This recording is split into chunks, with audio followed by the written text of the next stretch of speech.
রামলালার টাকা চুরি। অযোধ্যার রাম মন্দির থেকে গায়েব হয়ে যাচ্ছে ভক্তদের দেওয়া প্রণামী। রাম মন্দির থেকে উধাও কোটি কোটি টাকা ও অলংকার। রামলালার জন্য দেওয়া টাকা কোথায় গেল? ঘটনাটি সামনে আসতেই অস্বস্তিতে পড়েছে রাম জন্মভূমি ট্রাস্ট। তদন্তে 3 সদস্যের সিট গঠন যোগী সরকারে। অযোধ্যার রাম মন্দিরে ভক্তদের দান করা টাকা ও মূল্যবান অলংকার চুরির অভিযোগকে ঘিরে তীব্র চাঞ্চল্য ছড়িয়েছে গোটা দেশ জুড়ে। কোটি কোটি মানুষের বিশ্বাস ও আবেগের কেন্দ্রবিন্দু এই মন্দিরে কিভাবে দানের সামগ্রী উধাও হয়ে গেল তা নিয়ে উঠছে একের পর এক প্রশ্ন। ঘটনার জেরে চাপে পড়েছে এবার মন্দির কর্তৃপক্ষ। এই বিতর্কের মাঝেই কড়া পদক্ষেপ নিল উত্তরপ্রদেশ সরকার।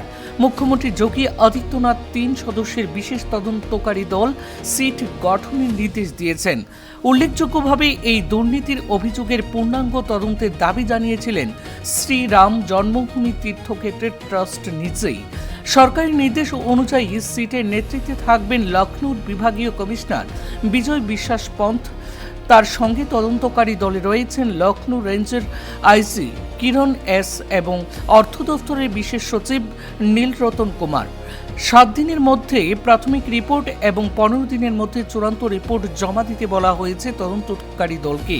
সূত্রের খবর, প্রায় 1 সপ্তাহ আগে দানের অর্থ ও গহনা নিখোঁজ হওয়ার বিষয়টি সামনে আসে।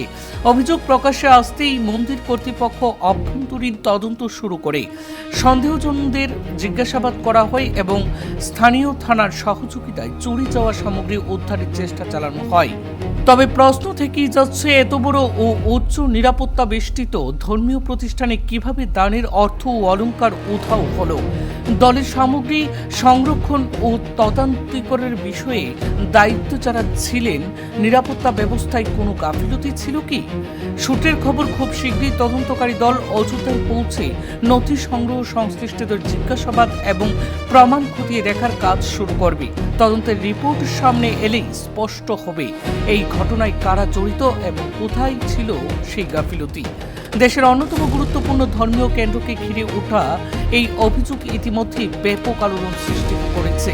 এখন সকলের নজর সিট তদন্তের দিকে।